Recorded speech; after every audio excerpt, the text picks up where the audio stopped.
Halo semua, saya Selin Oktavia Putri akan menjelaskan secara ringkas pemahaman, refleksi diri, dan unjuk tekad penerapan nilai adaptif dan kolaboratif.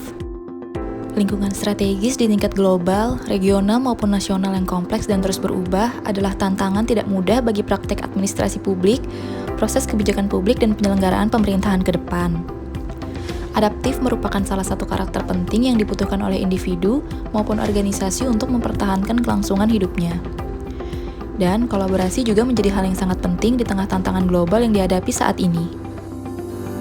Apa itu adaptif dan kolaboratif?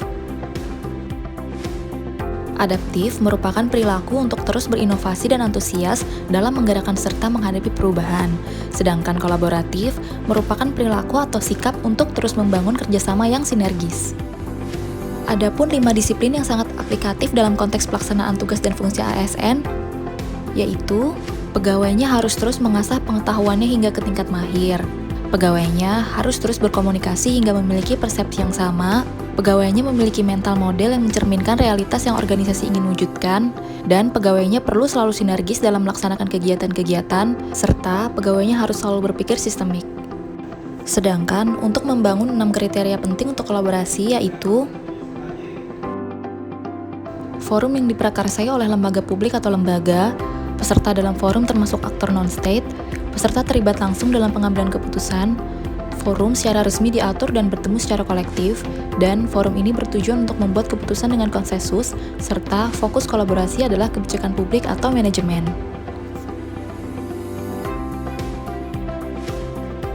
Apa saja panduan perilaku adaptif dan kolaboratif?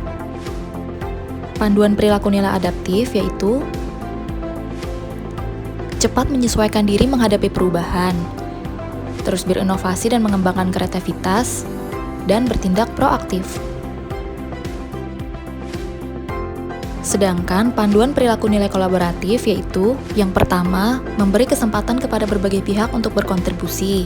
Yang kedua, terbuka dalam bekerja sama untuk menghasilkan nilai tambah. Dan yang ketiga, menggerakkan pemanfaatan berbagai sumber daya untuk tujuan bersama. Membangun organisasi adaptif menjadi sebuah keharusan bagi instansi pemerintah. Hal yang harus dilakukan yang pertama, membuat tim yang diarahkan sendiri. Kedua, menjembatani silo melalui keterlibatan karyawan, dan menciptakan tempat di mana karyawan dapat berlatih berpikir adaptif. Sedangkan dalam konteks kolaborasi, faktor yang mempengaruhi keberhasilan dalam kolaborasi yang pertama, kepercayaan, pembagian kekuasaan, gaya kepemimpinan, strategi manajemen, formalisasi dan pencapaian kolaborasi yang efisien efektif antara entitas publik.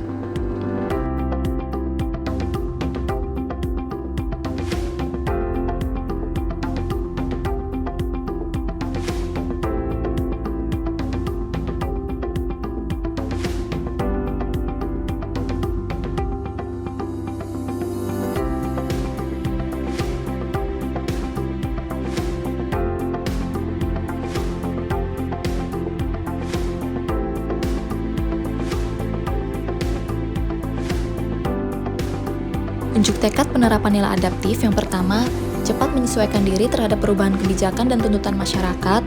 Yang kedua, memanfaatkan teknologi dalam pembangunan infrastruktur. Dan yang ketiga, selalu mempelajari peraturan, kebijakan, ataupun ilmu pengetahuan baru sesuai dengan kebutuhan pekerjaan. Sedangkan untuk nilai kolaboratif yang pertama, menjalin komunikasi dan kerjasama dengan pemangku kepentingan internal dan eksternal dalam penyelesaian tugas. Yang kedua, mengutamakan kesepakatan bersama dalam penyelesaian permasalahan.